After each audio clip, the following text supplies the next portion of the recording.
All right, hey guys, it's Jonathan, and welcome to another video. Just wanted to address. I got an email from one of our former Lacrosse Goal University members, and so one of the things that I do when I work with athletes from a distance is I always tell people, like, I don't want you working with me forever. Like, I've had some families I worked with for years, like 3, 4, 5 years, but for a lot of our clients, like a lot of the goalies that I work with, like, we'll work together for maybe a season, maybe 2 seasons, maybe a year.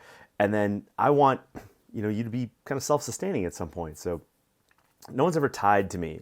Like some coaches, want to be the umbilical cord for their athletes. I want to free my athletes. And so the dad who's going to see this video, that I got your email, but I also want people to know that I got like 2 other emails, same topic, same week.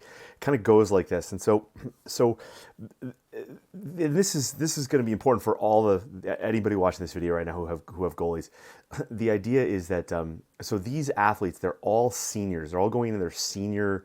I'm recording this in the fall, so this is they're going into their senior spring, and 3 goalies are all thinking about not playing their senior year. They're just and for whatever reasons, 2 of the athletes are on teams that just suck.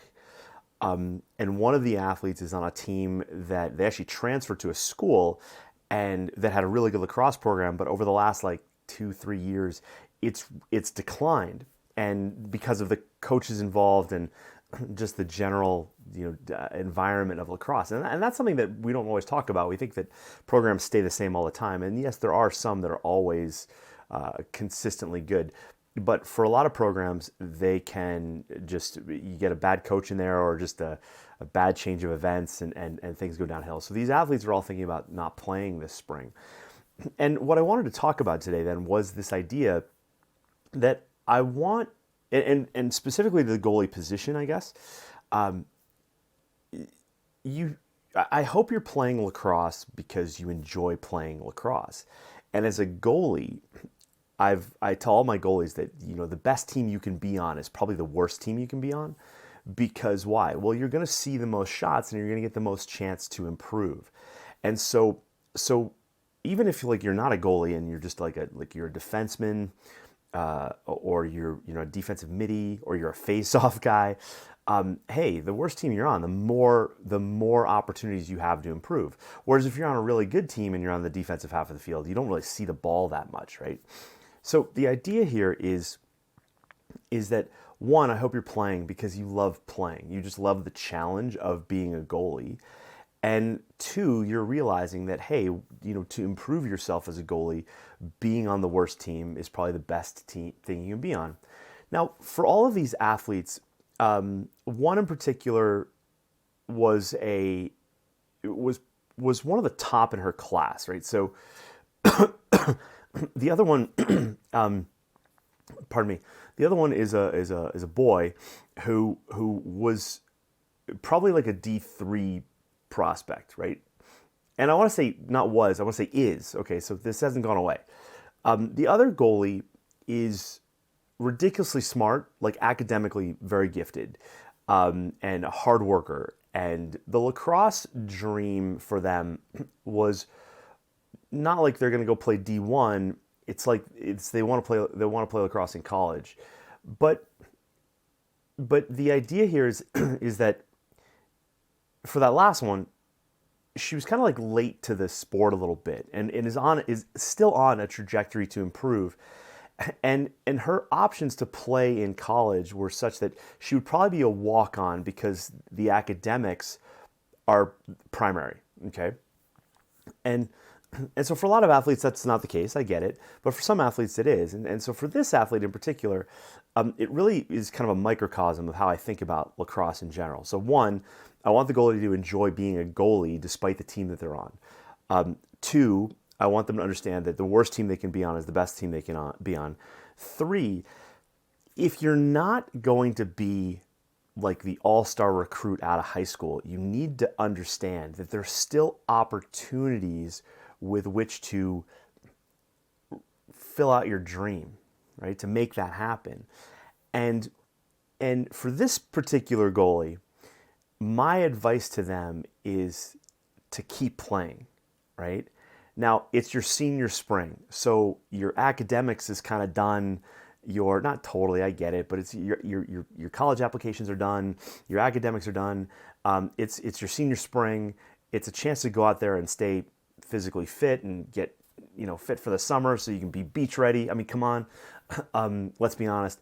But the idea there is for this goalie in particular is even though she has run into some of the coaches where she may be going to school, and understand that even though they may say that they don't think you're going to be like a goalie for them, I always, when I meet coaches like that, I appreciate their honesty.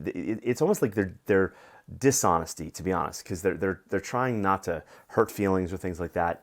But instead of telling a goalie that, hey, we're probably going to go in a different direction or you're not a good fit for us, I would rather those college coaches go say something like this.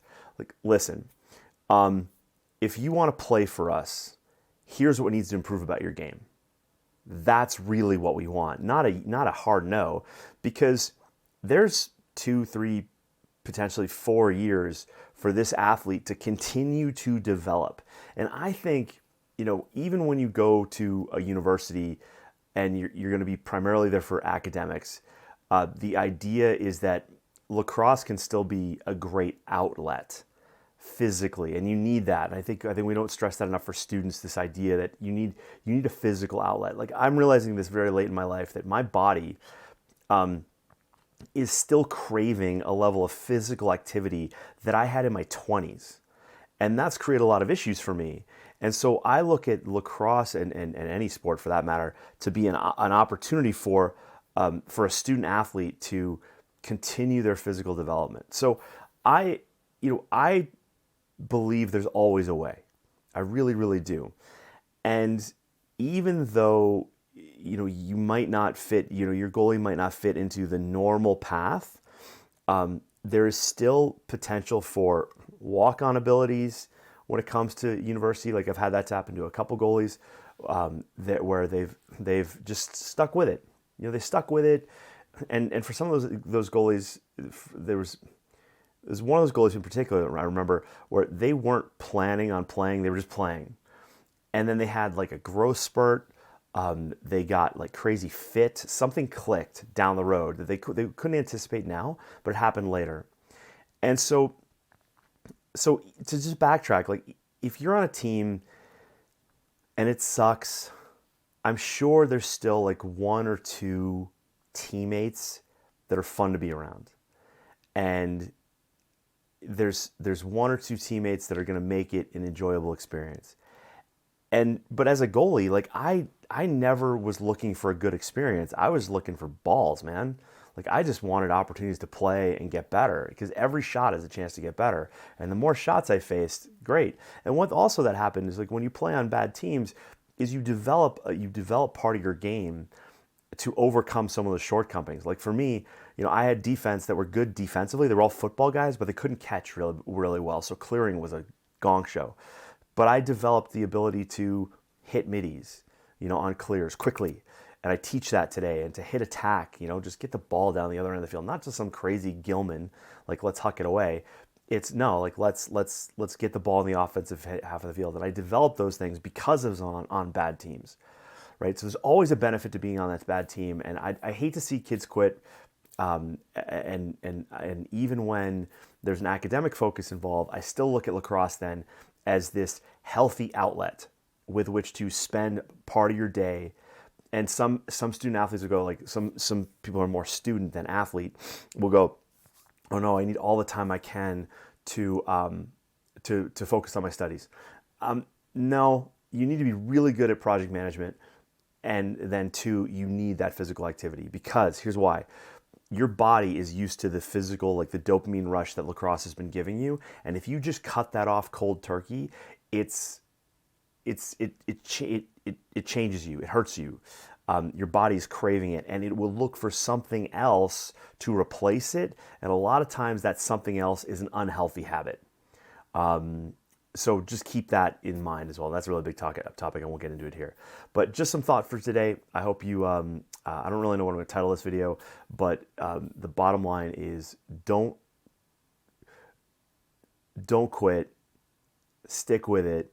Enjoy the challenge that lacrosse gives you as a goalie. Understand that the worst team you can be on is the best team you can be on. Be patient, and then be open to possibilities that you might not be able to see right now. And that's a big leap of faith, but that's what it is. It's faith. All right. Enjoy. Look forward to your comments. Leave me a comment below. What are you dealing with? What's your goalie dealing with? Did this help you? Hit the like button, and be sure, if you haven't already, please subscribe. Okay, it really helps the channel out, and I look forward to seeing you soon. Cheers.